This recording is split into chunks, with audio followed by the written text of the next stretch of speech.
Hey everybody, welcome to another video. Today we're going to be covering some of the most important battles that have happened in the Ukraine conflict so far. I'm not going to go for the obvious ones like Kharkiv or Kyiv or something. I'm going to try to point out some more obscure ones and how they led to the current frontline situations that we have today. The first one I want to go over is the Battle of Voznezhensk. In the beginning of the war, when Russia had invaded the south of Ukraine from the direction of Crimea, they had been pushing pretty fast. They advanced up to Kherson pretty easily and began moving up into the other side of the Dnipro River. I don't know if it's the left or right bank. They tried to quickly overrun the assault at Mykolaiv, however that did not work and they ended up having to just try to bypass it and encircle it. Russia's main goal in the south was to move up through Kherson, take Mykolaiv, and then push to the Moldovan border to cut off Odessa from the mainland and cripple Ukraine's economy and just separate this big important city from the rest of Ukraine. However, the only reason that this plan failed was because of the Battle of Voznezhensk, and let me tell you why. After Russia had bypassed Mykolaiv because they couldn't take it because of the defense in the region, they started to push up,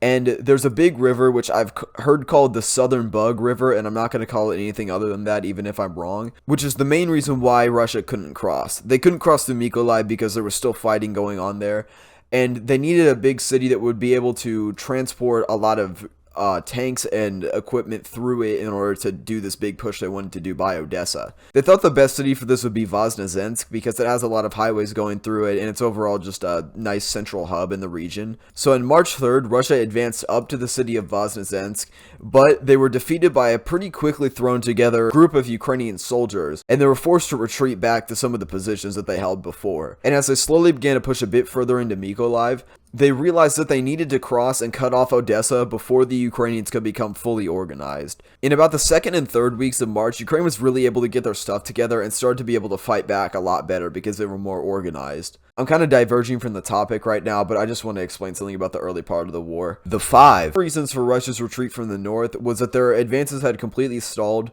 their logistics were overstretched, their forces were tied down in different sieges and generally overstretched across the whole front, and the Ukrainians were gaining ground in the east and south, so they eventually decided to pull out and just concentrate their troops there to try to save the gains that they had already better secured. And the 5th reason was that Ukraine had become much more organized in the 2nd and 3rd week of March and were dealing out more defeats. That is what I was talking about before. I don't know how I forgot to mention that. Alright, now back to the point I was making. After the Ukrainians had got their stuff together, Russia attempted to launch an attack in Voznezhensk on March 11th in a last-ditch effort to try to take Odessa before things got bad. They did actually end up advancing and taking the city. However, a big Ukrainian counterattack was able to push them back and force the Russians to do a big retreat. Ukraine pushed them back to about the red line here, and Russia did not want to risk losing their bridgehead on the other side of the Dnipro River, so they decided to fall back to this line around Mykolaiv and Kherson. The counterattack that took Voznezhensk back was one of the most important battles of the war, and it rarely gets recognition. The resistance in Mykolaiv, even though they were encircled, and the Battle of Voznezhensk were what allowed Russia to not get an easy victory in Odessa. Now heading east, we have the Battle of Siversk. In June, Russia was pushing through the Severodonetsk-Lysychansk area and trying to close this gap to push them further back into the Donetsk Oblast. After tough battles for the surroundings and Severodonetsk and Lysychansk itself,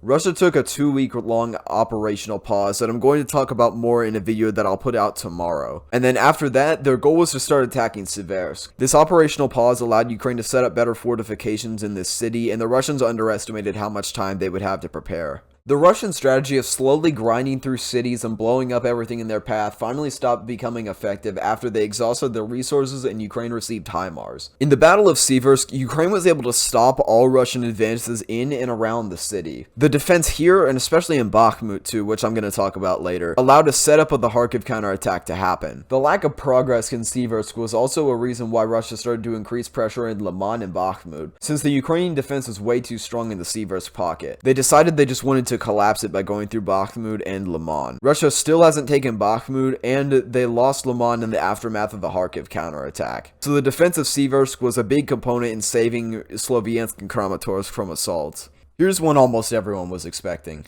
The Battle of Bakhmut has really been incredible so far. Russia took over Popasna on May 22nd and slowly worked their way to Bakhmut. They reached the main surroundings of the city on August 1st, and Russia spent months trying to cut through its flanks, but with no success. They eventually had to grind through the defenses and take thousands of casualties in the process, and Ukrainian defense here was really strong because if Russia managed to break through, they could push up and encircle the entire Siversk pocket. Ukraine had to defend Bakhmut, and they did very effectively. Russia took Pokrovsk sometime, I think in either July, August, or September, I'm not sure about that one. They took Zaitseve and Vesela Dolina in October, and they took Odraivka in October. And then from there, it took them about 2 months to push up to this line, which is where we're at now. And the defense is still ongoing, and it's just been incredible how long they've been able to hold out. Alright, a lot of people are probably expecting this one, but I want to talk about Balaklia. This settlement was the crux of the Kharkiv counterattack, and I'll explain why. Russia was gathering resources in Izium and Liman for an attack on Slavyansk and Kramatorsk. A plan that they had was to push down into Barinkove and start attacking them from all three sides once they were able to push through Bakhmut. So Izium was an essential city to the Russians, and the Ukrainians knew this after fighting really hard for it. So they started to draft plans for the Kharkiv counterattack. Earlier in the war, Ukraine had conducted a smaller scale offensive north of Kharkiv, and it pushed the Russians back from the city, and they had just started to become more active in this region. There were pushes up here which almost complicated Ukraine's plans, but the order to commence the attack was given. It started with Ukraine doing an assault into Balaklia, and there was a 2-day battle for the settlement while the Ukrainians up north conducted their larger scale offensive. They pushed up to Volohiv Yar and eventually up to Shenchevkove. They were only able to make it this far because Russia had a stronger line of defense about right here, which could have completely killed the momentum of their offensive. Balaklia was already effectively encircled, but there were still fights going on in there. But Ukraine did a big and risky push through it, which really paid off because they were able to flank the new defense line and make the Russians retreat all the way back to Kupiansk, and that allowed the counterattack to be so successful. Alright, now this is what I'm going to go over in this video. I'll leave it off right here. I kind of did them in chronological order, which I didn't even plan. But the video I'm going to put out tomorrow is how Russia lost an easy victory,